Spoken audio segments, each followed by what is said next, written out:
Let somebody shout hallelujah. Let us pray. Almighty Father in heaven, we want to say, we love you, Lord. Thank you for how you be caring for us. Thank you for your loving kindness over us. Thank you for fighting our battles for us. Thank you for giving us a hope of a better tomorrow.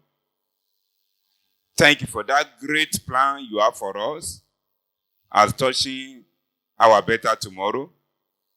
And set our thanks in the mighty name of Jesus. We want to thank you once again for the past editions of this moment of truth. And unto you we've come again today. And I pray, God, that in your word today, you will bless and prosper us greatly in every facet of life in the mighty name of Jesus.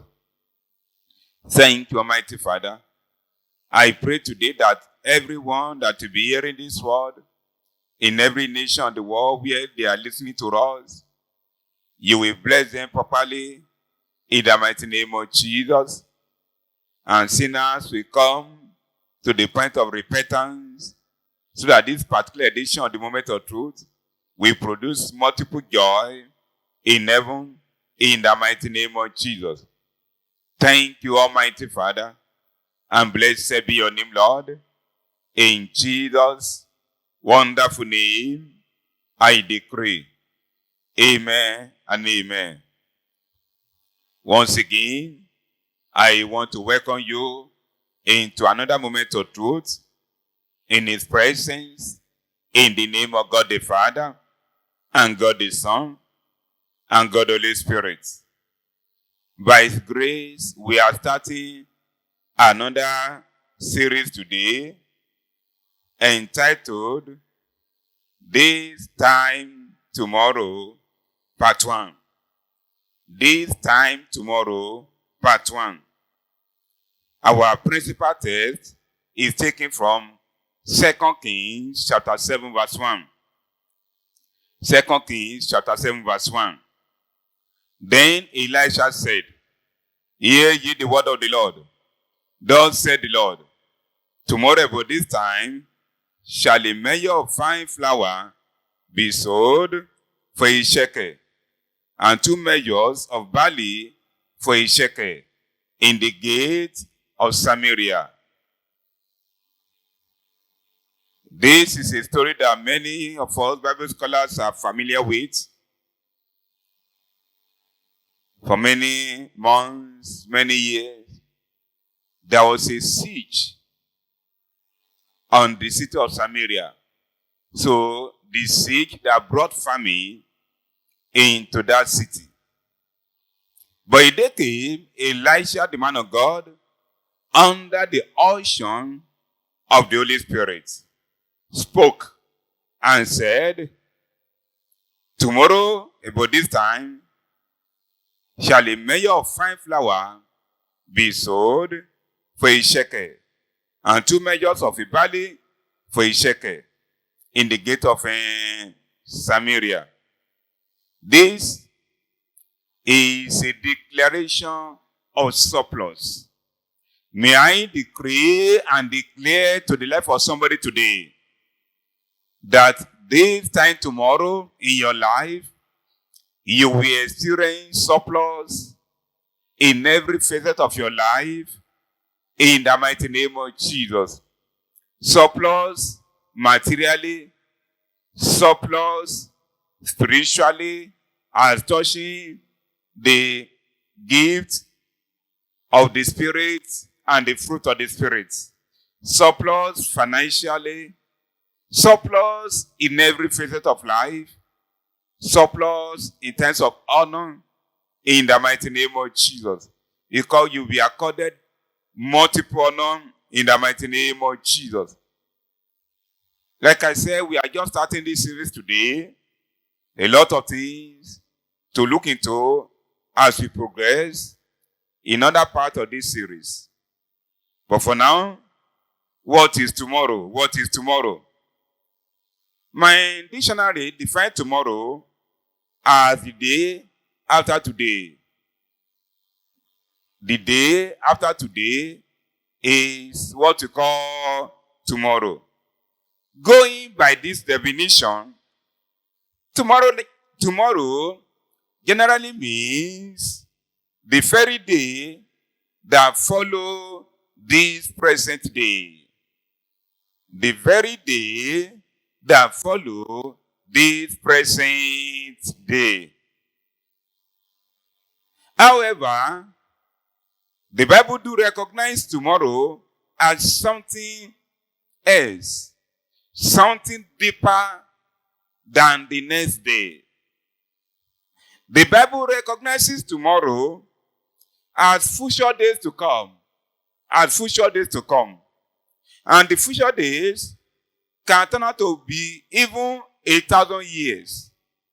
Yes, the future days can turn out to be 1,000 years. I come back again. I say the Bible do recognize tomorrow as future days to come.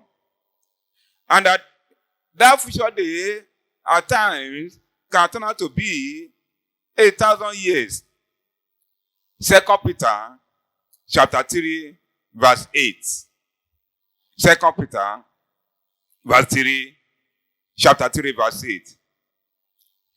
I read from King James first, then I will read from a contemporary English version. King James now. But beloved, be not ignorant of this one thing, that one day is with the Lord as 1,000 years, and 1,000 years as one day. Now let me read it from contemporary English version of the Holy Bible, 2 Peter 3:8. Dear friends, don't forget that for the Lord, one day is the same as 1,000 years, and 1,000 years is the same as one day. Can we see? So, tomorrow to God may not mean the next day. It can mean the years to come. The years to come. The years to come. Now, in the calendar of God,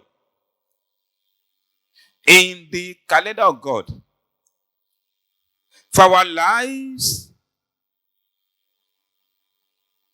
in the calendar of God for our lives, our tomorrow is not necessarily the next day, but a distant future. In the calendar of God for our lives, our tomorrow is not necessarily the next day. But, like I said earlier, it can be a distant future. So, when we talk about our tomorrow, we are talking about our future, which may not necessarily mean the next day. But let us see the breakdown of the word tomorrow. Don't forget, our theme is This Time Tomorrow, part 1. So tomorrow can be any of the following. Number 1, it can be 24 hours time. And that was the exact situation in our principal text. When Elisha said this time tomorrow, there will be surplus. So, tomorrow can mean 24 hours time.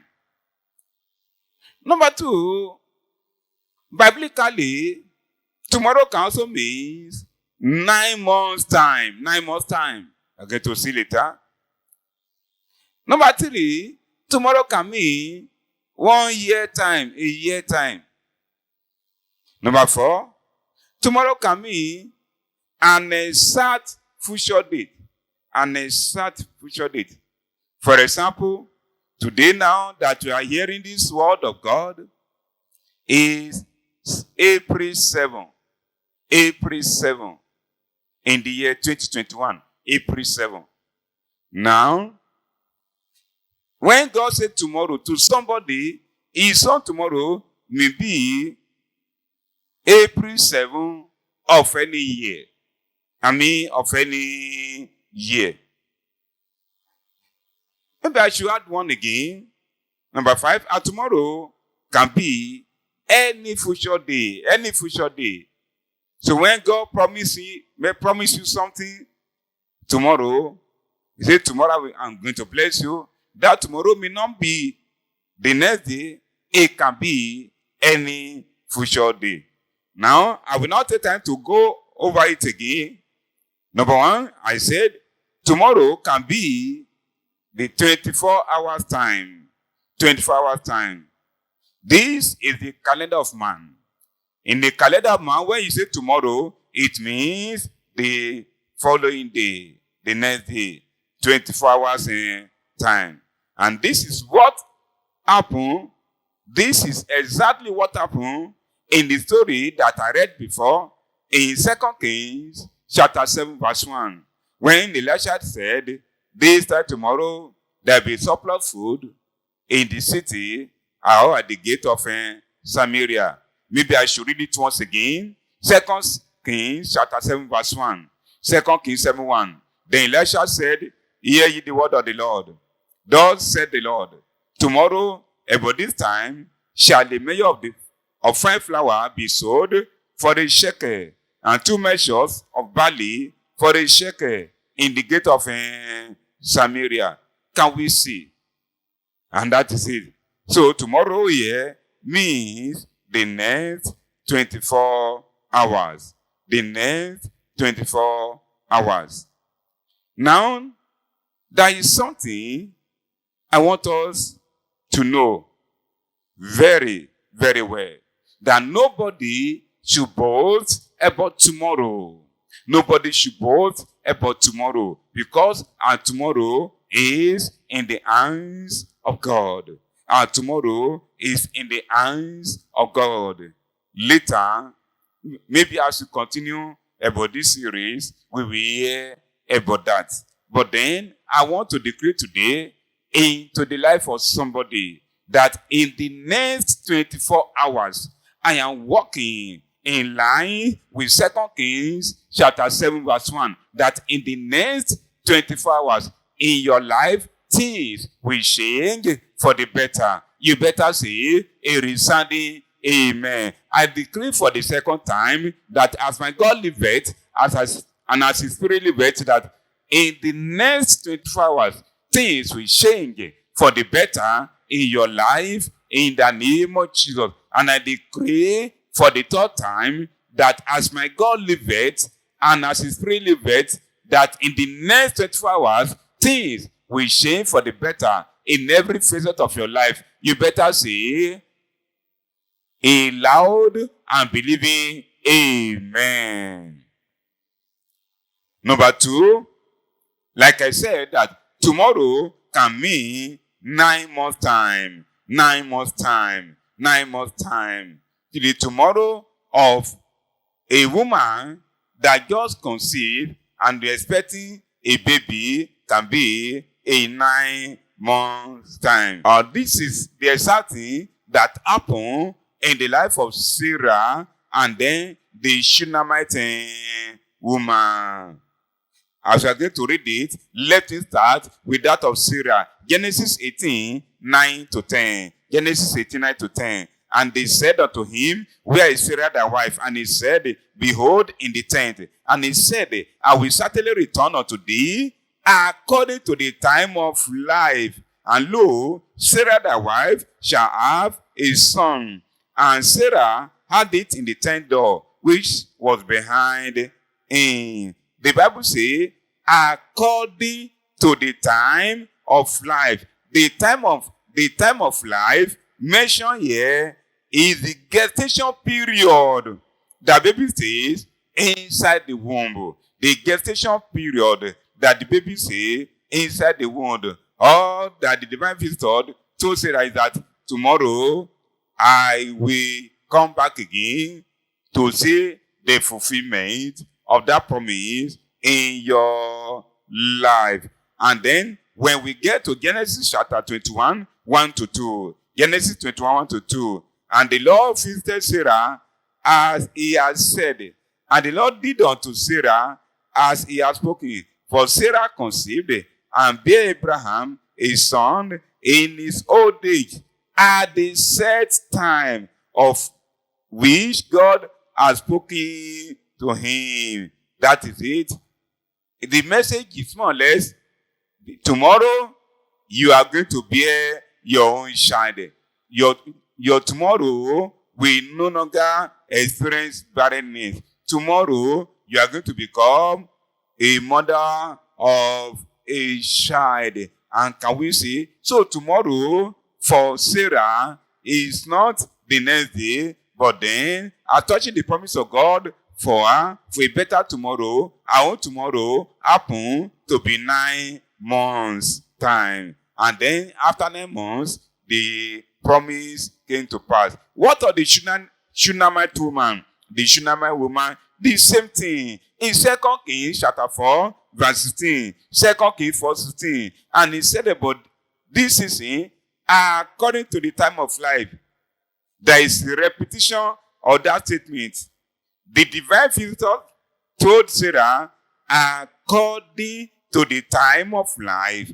And then Elisha told the Shunammite woman, according to the time of life, thou shalt embrace a son. And she said, nay, my Lord, thou man of God, do not lie unto thy handmaid. So tomorrow, a better tomorrow, that the woman will become a mother, happen to be in 9 months' time after the declaration of fruitfulness into her life. So to every barren woman that God has promised children for their tomorrow, I'm telling you that your tomorrow will be in 9 months' time. You start to calculate that 9 months from today. Even as I stand there now to declare and to declare to your life, wherever you are hearing me, in any nation of the world, you are a barren man, you are a barren woman, you got married and there is no child.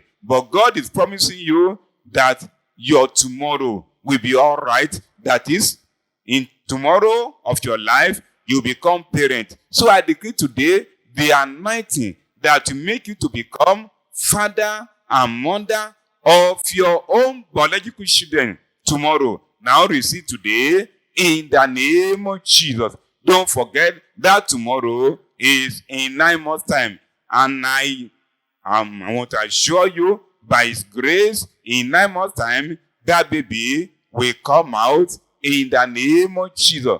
And now your life will never remain the same again, because your tomorrow shall surely be all right. So to a barren woman, to a barren man who has the promise of a fruitful tomorrow, your tomorrow is not the next day, but in 9 months' time.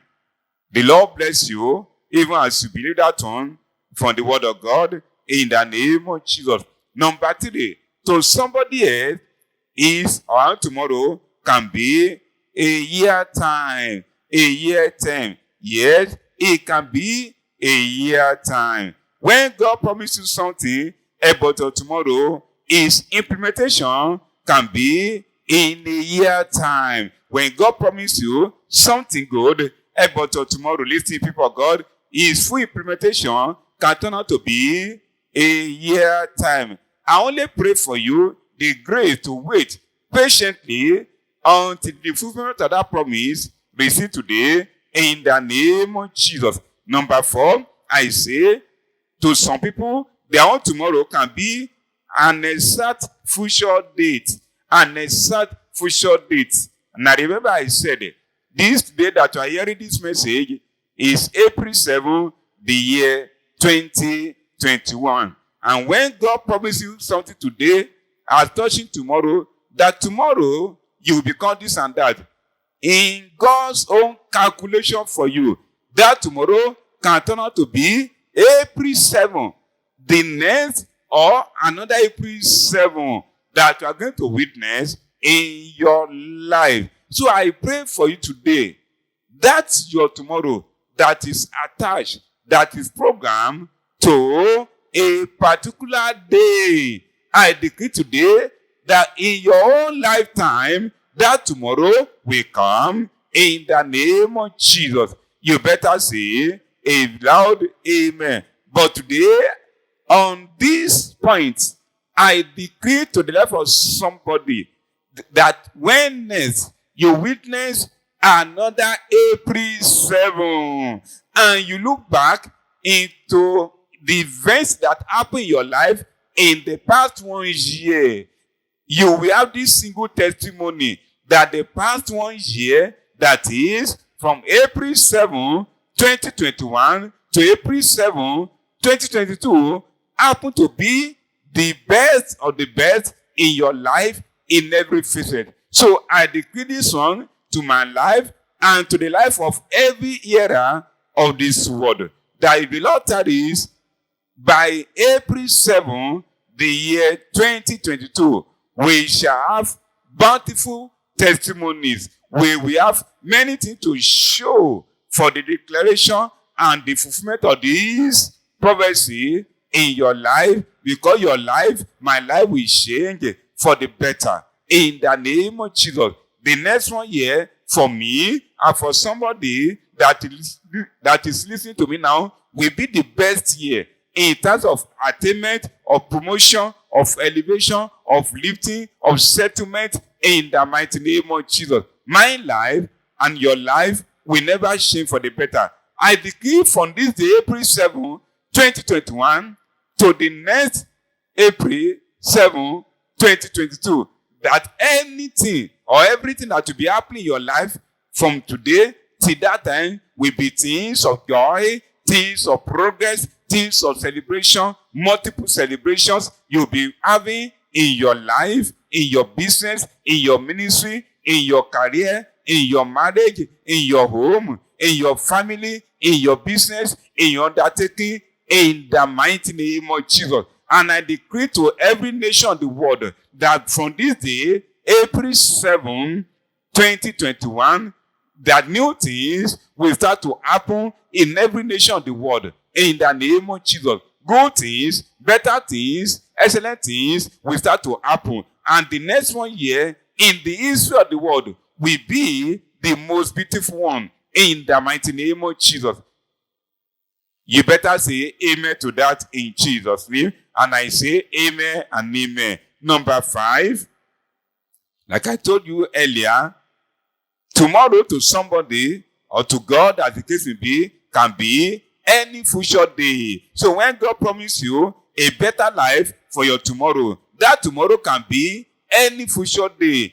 It may not be the next 24 hours, but then it can be any future day. So I decree today into your life that your tomorrow shall be all right in the name of Jesus. Habakkuk chapter 2 verse 3. Habakkuk chapter 2 verse 3. For the vision is yet for an appointed time, but at the end he shall speak and not lie. Though it tarry, wait for it, because it will surely come, it will not tarry. Yes, I say your tomorrow can be any future day. So when God promises you anything good, wait for it. Wait for it. That tomorrow, you may not know the particular day or month or the year, but that day will surely come. The onus is on you to wait patiently for the safe arrival of that day. Habakkuk chapter 2 verse 3 says, though it tarry, we should wait for it, because it will surely come. That's your better tomorrow that I'll be praying for, and that God has already confirmed for you will surely come. Just wait. Exercise a little patience. Don't go back to the world. Don't go back to the enemy. Don't go back to the circle of the sinful friends, your past colleagues that you left behind when you gave your life to Jesus Christ. Don't go back to them. Wait for the safe arrival of your own tomorrow. And I know it will surely come in the mighty name of Jesus. You better say a louder amen. God owns our tomorrow. Don't forget, the theme of this message is this time tomorrow. This time tomorrow. Part 1. So God owns our tomorrow. He knows your tomorrow. He knows that tomorrow can be 24 hours time or a particular day of a particular year and so on and so forth. But then what concerns us most is to move closer to that God who is the owner of tomorrow. Now, at this junction, I need to tell somebody who is still committing sin, who has not given his life or her life to Jesus Christ. Tomorrow may be too late. The next 24 hours may be too late. Today is the day of salvation. Wherever you are now, all you need to do is to accept yourself as a sinner. Don't argue with God. Humble yourself before God. And now, bow down your head wherever you are. Whether you are sitting down or you are standing up, it doesn't matter. Whatever posture you maintain now, it doesn't matter. Just pray. Bow down your head and pray. Confessing your sin to God. Ask Him, Lord God Almighty, I am a sinner. Just forgive me my sin. Write my name in the book of life, and the grace to God Solomon give unto me. Father, I just join my faith with your children who are praying to you right now in every nation of the world where they are listening to us, that any one of them that truly confess his or sins unto you in your mercy. Father, please hear them now and forgive them and give them the grace to go and sin no more in the name of Jesus. Write their names in the book of life and in the mighty name of Jesus. Let them serve you and better their tomorrow. And as touching the next declarations, let this declaration work for them in the name of Jesus. Thank you, mighty Father. Jesus' mighty name, we have prayed. Amen. Don't forget, the theme is this time tomorrow. And I have told you that your tomorrow is all about your future. And all that happened in our principal text in the book of 2 Kings, chapter 7, verse 1, was that Elisha, the man of God, prophesied into the tomorrow of the people in the city of Samaria. Now, in concluding this message this day, I also stand here today on this holy and exalted altar to decree and then to declare into your future. Now, I want to appeal to somebody. Wherever you are, just say amen loud and clear with faith, and it's going to work for you in the name of Jesus. Don't forget, when Elisha, the man of God, said, this time tomorrow, there will be surplus. That surplus came unhindered. So, all I'm going to declare to your life today will also come to pass in your life unhindered in the mighty name of Jesus. Now, wherever you are, be ready to say amen loud and clear to each of this declaration. Number 1, I decree today in the mighty name of Jesus, this time tomorrow, the Lord will break you forth in every facet of life. You better say amen to that. Number 2, this time tomorrow, the Lord will settle you with the riches of the Gentiles. Amen. Number 3, this time tomorrow, the Lord will connect you to helpers of destiny and makers of life. Amen. Number 4, this time tomorrow, the Lord will enlarge your mouth over your enemies. Amen. Number 5, this time tomorrow, the Lord will give you bountiful testimonies, beautiful testimonies. Amen. Number 6, this time tomorrow, the Lord will compensate your sacrifices of the past with great miracles. Amen. Number 7, this time tomorrow, the Lord will welcome you into arena of power and glory. Amen. Number 8, this time tomorrow, the Lord will grant you your very heart desires. Amen. And now, number 9, this time tomorrow, the Lord will introduce you to global honor and glory. Amen. And I say amen loud and clear. And so, Father, I want to bless your name for another moment of truth in your presence. Accept our thanks in the mighty name of Jesus. I pray today that all these 9 declarations will soon come to pass in our lives in the mighty name of Jesus. And by the time we meet again, I pray that there be multiple testimonies from every nation of the world in the mighty name of Jesus. Thank you, Almighty Father, and blessed be your name, Lord. In Jesus' wonderful name, I decree. Amen and amen. Once again, let somebody shout, hallelujah.